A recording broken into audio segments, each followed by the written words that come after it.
What's good, YouTube? And welcome to the house. We have quite the market watch for you guys today, so let's just go ahead and start with the heaviest topic here, Sky Striker Mobilize Engage. Now, you might be looking at the price on the screen saying, oh, that's not bad, John. Oh, there's only one at $73 before we hit up to $86 for near mint. Big oof, and we go over to eBay and the cheapest ones are $80. Now, I think we'll see rogue listings like this where they just come in low, trying to make a sale fast here, and they will probably sell. But Sky Striker Engage went up, even though Hornet got hit. How does this make sense? Well, a lot of people were scared Engage was directly going to see the hit, and it did not. We followed the OCG and hit Hornet, something that happens once in a while. We actually mirror them. And people then had their faith restored that Sky Striker the deck is one of the best picks for the 200th YCS among everything. It got hit actually the least in a lot of senses compared to the other decks, and it's looking really good. Now, I think Sky Striker is one of the least forgiving decks in terms of misplays. You really have to be on your game and know what you're doing. So we'll see if the representation matches what the market is saying. But the market often has rumblings like this that show either A, a lot of people waiting with bated breath to see what happens at the 200th, or B, there's 3 200th YCSs and these are off the market because people are planning to play it as the most consistent deck. I personally think it's a great choice. I think from what we're seeing in the market, we'll see an insane representation of pure Sky Striker, and people that had the engine didn't just go sell crazy the moment Hornet got hit, which is interesting to me. You have 3 engages, you have pretty much the most expensive part of that deck, outside of Infinite Impermanence if you're choosing to play it, and you can kind of choose not to, but I'd still suggest playing it. But you do have Widow Anchor instead, so everybody's kind of looking at this saying, you know what, with these 3, I have a decently budget deck outside of this, and I already had the engine. So plenty of people are going to go with it. Let's see if anything's happening. Widow Anchor nudging up just a little bit. Ooh, what's this? And Afterburner's not even. So yeah, relatively outside this card, this used to be 50 plus, and then once it wasn't used in the engine, it stayed down. I wonder if we'll see Widow Anchor going up after, with time as well, similar to Engage here. Actually going up instead of going on down.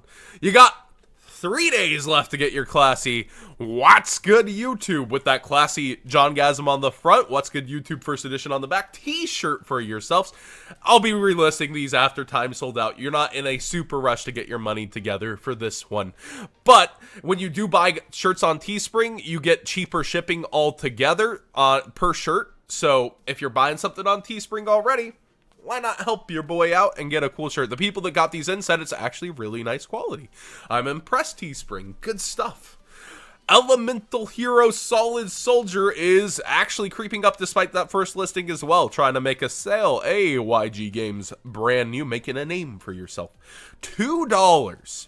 We saw this at $1.50 out the gate, and it has now gone to around $2, $1.88 on eBay with only 25 people selling. Now, there are going to be listings with really deep numbers, as we see, how do I say this? Opulentia TCG with 178 of them. So we do have huge vendors that bought tons of Megatons that will end up holding the line, but this kind of shows a brand new Megaton promo already going up, how not actual artificial the hero hype is, and how many people do want to try out this deck.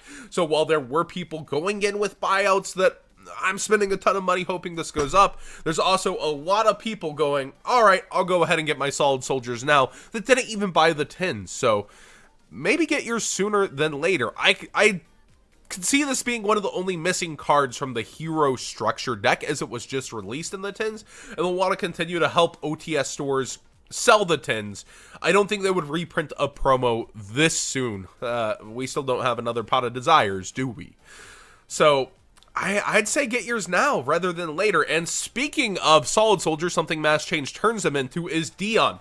Oh, yesterday, you guys, you missed the $100 Dion. No, I waited to see what it would fall towards, and relatively fast, it did go towards 12 here as the lowest listing not sold. Then you got 14, then you got 26. So it'll be interesting to see where they start to peel off and sell at. You see 14, 15, 16 on eBay as well. I do think you actually need Dion if you're playing heroes. I'm seeing this card played so freaking much on Dueling Book, and myself included having played it, it's a necessity in your hero deck if you're playing Mass Change. He reads, must be special summoned with Mass Change, can't be summoned other ways. When this card destroys an opponent's monster by battle and sends to the graveyard, you get special summon a level 4 hero monster from your deck. Feels good, man, to summon Stratos this way, doesn't it? And if they activate the effect and don't respawn there, you can choose the Spell and Trap Destruction effect, and guess what? It's too late. But I do think Dion's a really, really good choice of that people went out after. I called the other buyouts kind of inflated. They should end up in the structure deck. I don't know if Mass Hero Dion or more Mass Heroes besides Darklaw will end up in there, although it doesn't have a reprint. I think this is one Konami could miss, but I wouldn't count on it. I would still, in theory though, I think this is one their eyes might have not been on when creating the hero structure deck. Then again, they could go for all the Mass Heroes. We'll have to wait and see. Ulti Darklaw, another not bad hero buyout, but every single incantation, or how should I say, every single past buyout of Darklaw has seen Darklaw eventually fall back to 30. This is the most hype we've ever had behind a hero buyout, so I am wondering where it will fall to eventually, but we see it at $87 here now, 60 and 80 here too. I think you will actually see some sales around $50 if you started to list yours now, or it might just bring down the buyout and people might not. We'll have to wait and see. If you've been waiting for Ulti Darklaw forever, do I call you a fake fan just like, oh, I'm buying out the second volley of Ultimate Mermail stuff, or did you just take forever and you're too late? I'm not really sure. I know there's a lot of people who quit the game who might be coming back due to Stratos, due to our new heroes, and so maybe there's a few real hero fans stuck without it. Let me know if you'd actually be spending $50 on a Masked Hero Ultimate Darklaw, or do you think you're just gonna wait and see if it can fall down further than that? Harpie's got new support. Speaking of Harpies, Dancer's going up just a little. I wanted to go through Harpie and show you guys the best selling card, which I have to type in here. Harpie's Featherstorm. I called this forever ago from Duel Saga to one day go up. My time is now. You make those calls in the dark and they fail for over a year, and then finally there's some vindication. But we do see a lot of best selling. The DTs are selling very well, so you might want to get yours sooner than later if you really want a Harpie Lady #1. Harpie's Chandler is up a little bit in price. I believe they're like 8. This is up just a little bit in price. Everything's baby bumping, so if you want to get in on it, you better do it sooner than later, I'm telling you, because these things tend to randomly just go, there's Thanos, half of them are gone on the market. So if you are interested in the new Harpie support, and we've only seen a couple cards for it, maybe sooner than later. Just maybe, because this is the best support I've seen them get in a long time. I'm not saying they're meta viable, but we have seen from our duelist packs here as of late with Legendary Duelists that the casual influence on the market is real, that prices really can stay up there, and we do see baby bumps everywhere on prices, so maybe reach out sooner than later to these cards, or wait a very long time. Elegant Egotist, actually, I don't think there's any versions really going up. I'd suggest maybe the super rare version if you're considering teching it. Kozmo Dark Destroyer.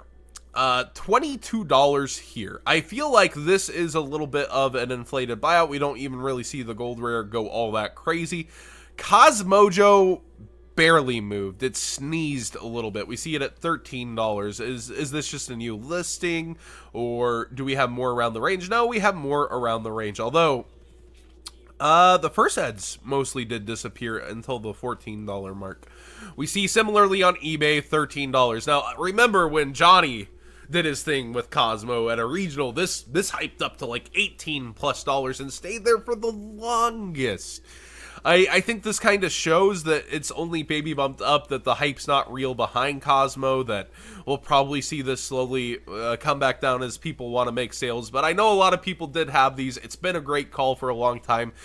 They've fallen to $8 time and time again. So for you guys eating well off Kozmo Dark Destroyer, kudos.